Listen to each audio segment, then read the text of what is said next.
नमस्कार साथियों, आप सभी का स्वागत है लर्न टुडे विद केवी किस्कू के इस यूट्यूब चैनल में। यहाँ पर हम लोग मैथमेटिक्स के कुछ इम्पोर्टेंट क्वेश्चन को जो वन डे कॉम्पिटिटिव एग्ज़ाम में अक्सर हम पूछा जाता है का डिस्कशन लगातार कर रहे हैं। तो रेलगाड़ियों से संबंधित प्रश्नों को हमने देखा था, आगे भी कुछ देखेंगे। यहाँ पर हम लोग औसत चाल से संबंधित किस प्रकार के प्रश्न पूछे जा सकते हैं देखते हैं। ये टाइप 6 है।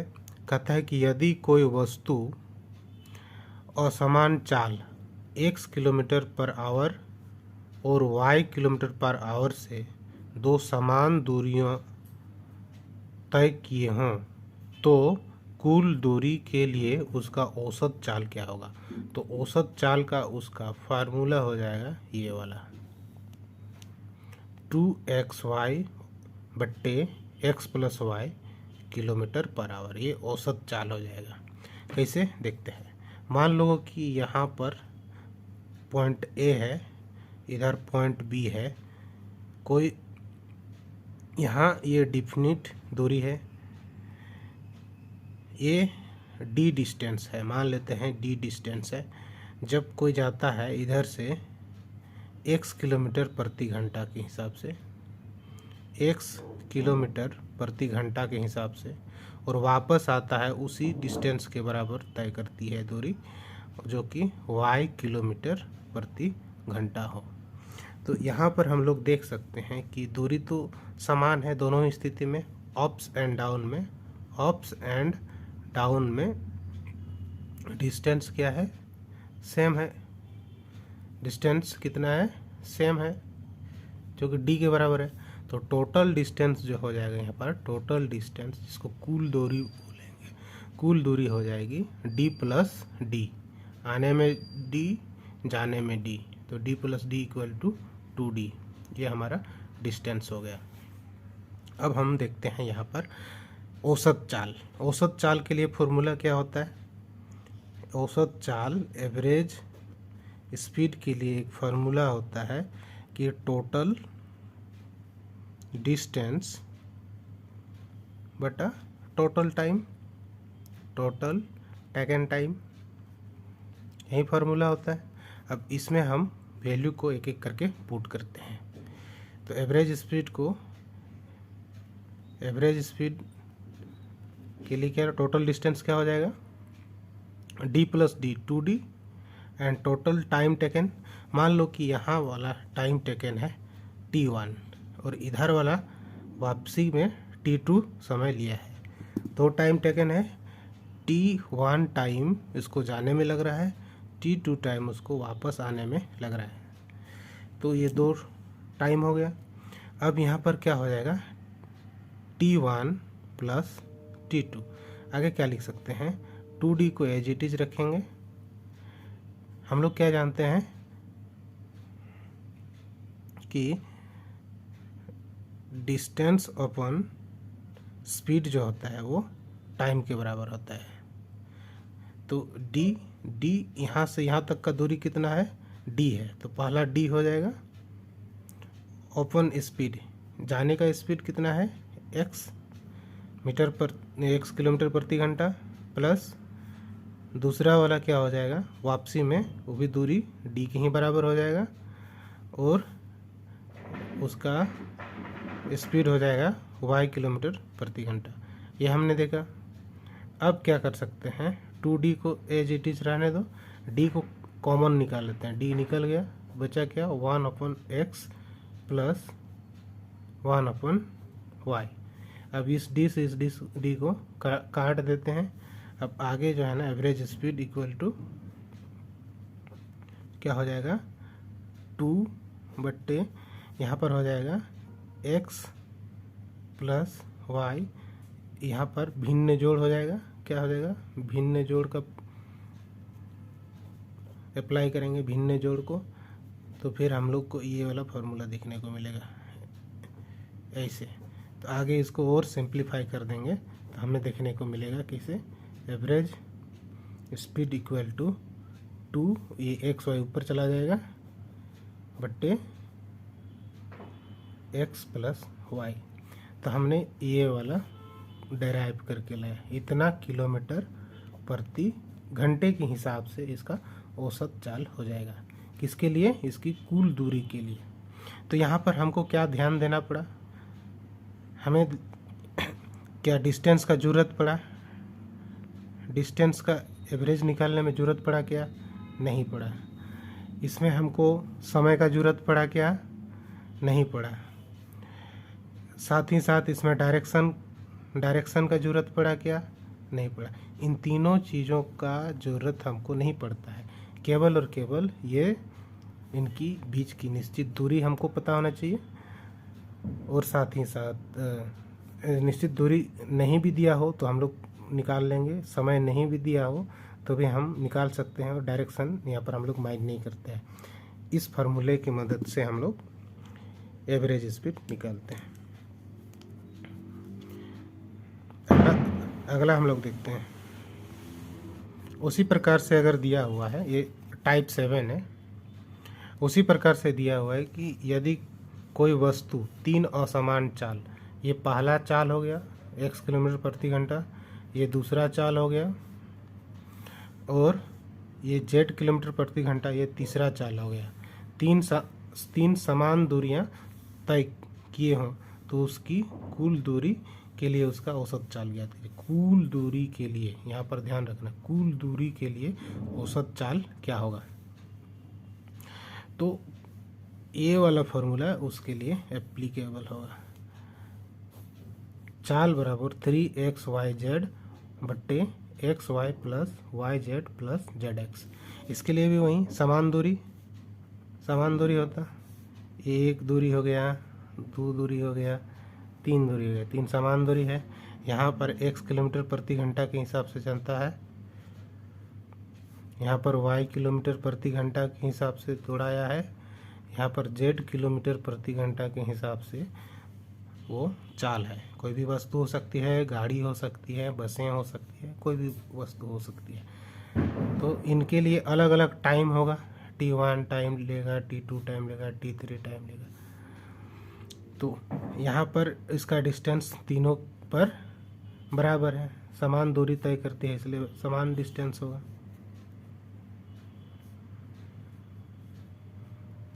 हो गया। अब हम लोग क्या करेंगे, यहाँ पर फार्मूला को लगाएंगे कि एवरेज स्पीड का क्या फार्मूला होता था। कि एवरेज स्पीड का फार्मूला होता था टोटल डिस्टेंस बटा टोटल टाइम टेकन, टी। तो यहाँ पर हम लोग इस फार्मूले में वैल्यू को पुट करते हैं। तो टोटल डी कितना है? एवरेज स्पीड के लिए क्या हो जाएगा? Total D into D plus D total हो जाएगा 3d। टोटल डिस्टेंस कितना है?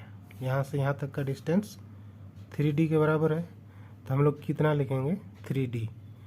और उसी प्रकार से हम लोग यहाँ पर लिख सकते थे d बट्टा t1 के लिए x प्लस d बट्टा y प्लस d बटा z लिख सकते थे।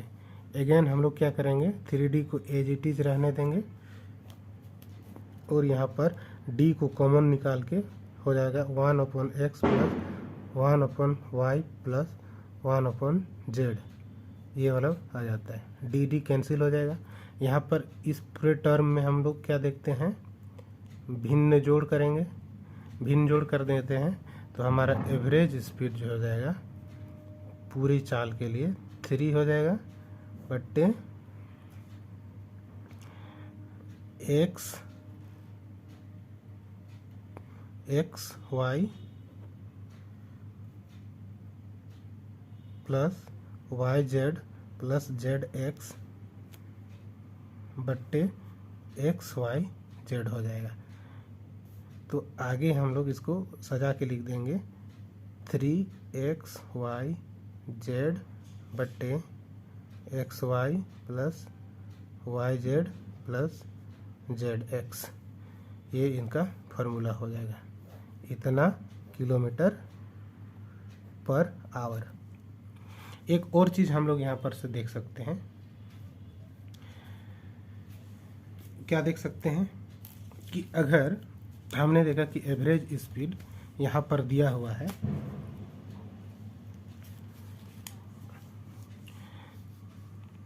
3xyz बटा xy plus y z plus z x देखें एवरेज स्पीड। इस फार्मूला की मदद से भी निकाल सकते हैं, या फिर हम लोग क्या करेंगे, एक्स वाई और जेड का एलसीएम अगर ले लेते हैं, मान लो कि वो एलसीएम एल है, तो हम लोग इस फार्मूला को ऐसे भी लिख सकते हैं एवरेज स्पीड के लिए।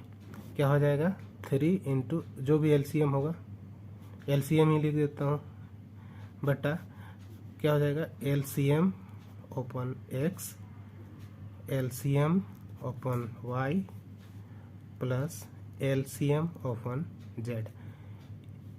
इस फॉर्मूले की मदद से भी हम लोग इस प्रकार के प्रश्न को सॉल्व कर सकते हैं। अब देखते हैं इस तरह के एक दो क्वेश्चन को।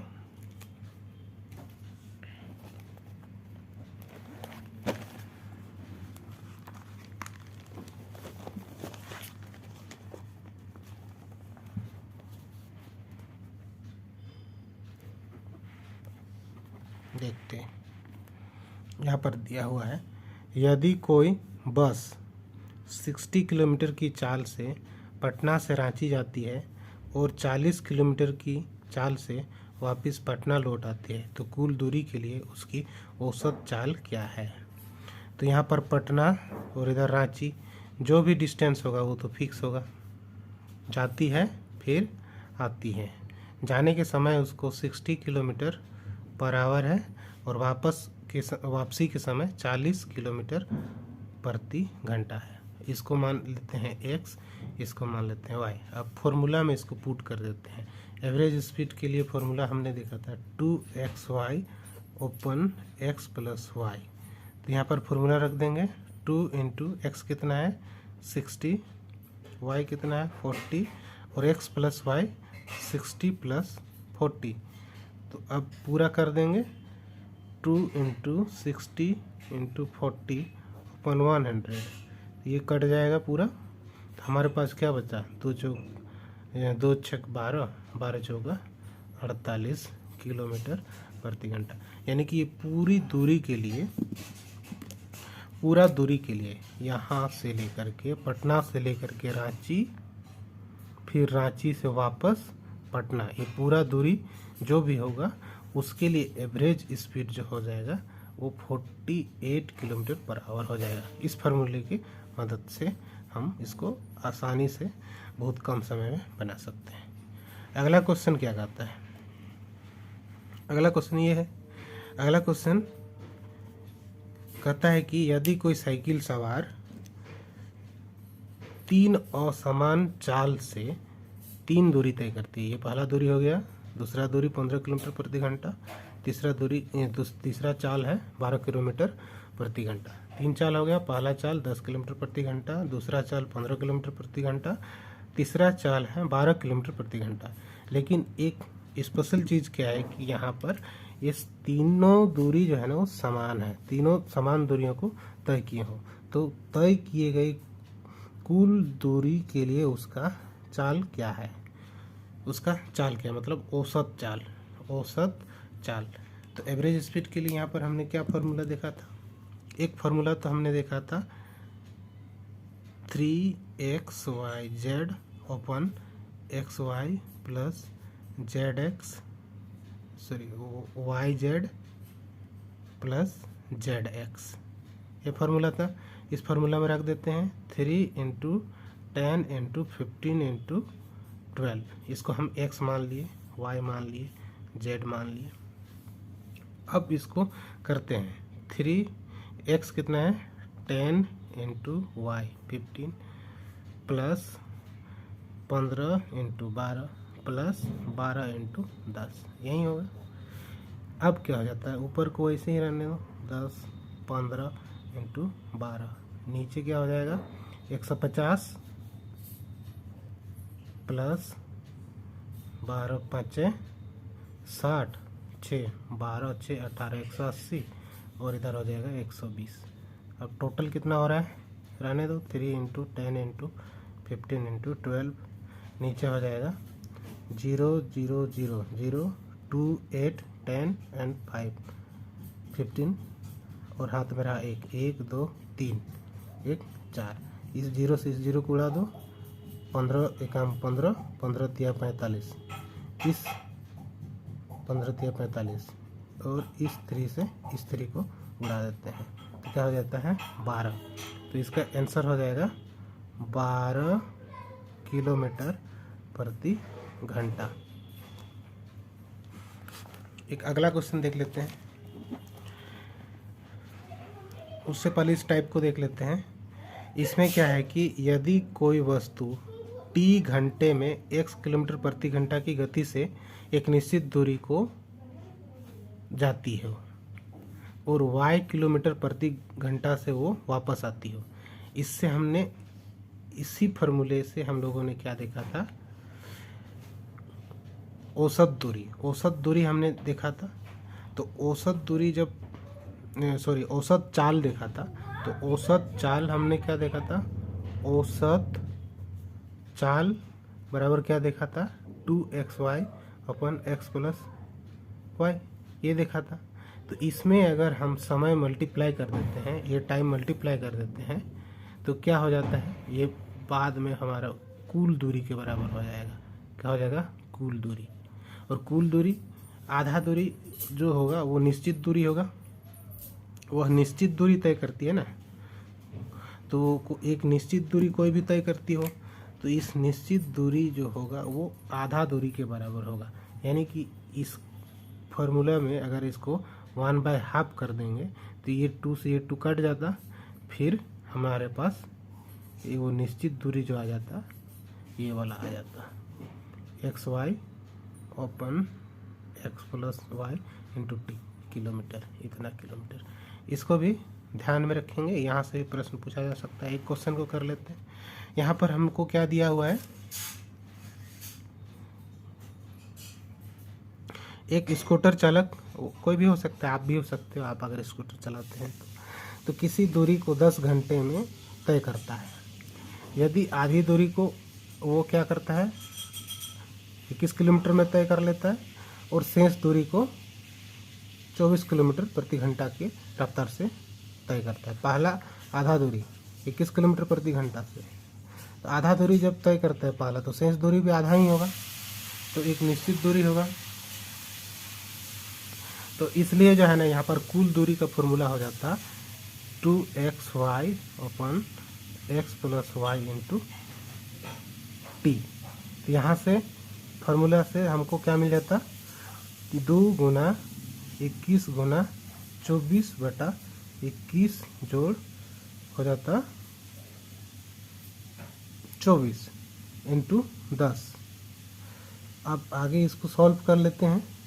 क्या हो जाता 2 इंटू 21 गुना 24 गुना 10/21 और ये हो जाता है हमारा 45 हो रहा है।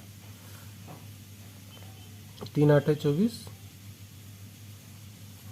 और 15 तिया 45, 3 7 21, 3 5 15, 5 2 एकम 5, 5 दूनी 10, बचा क्या 2 गुना 7 गुना 8 गुना 2,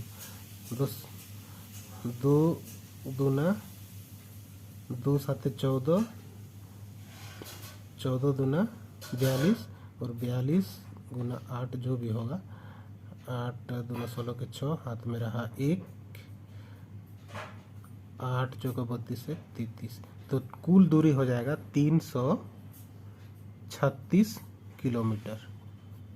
और निश्चित दूरी के लिए इसका आधा, 336 में जो भी होगा उसका आधा कर दो, या फिर यहाँ पर जो उसका फार्मूला था, उसका फार्मूला था xy upon x plus y into t, ये फार्मूला। तो उसमें आधा कर देने से हो जाएगा हमारा, जो भी होगा उसका आधा हो जाएगा। 2 एकम 2, 2 6 12, 2 8 16, यानी कि 168 किलोमीटर है। तो इस प्रकार से इस दोनों फार्मूला को आप लोग ध्यान से देखेंगे। आई होप इसमें काफ़ी कुछ आप लोगों को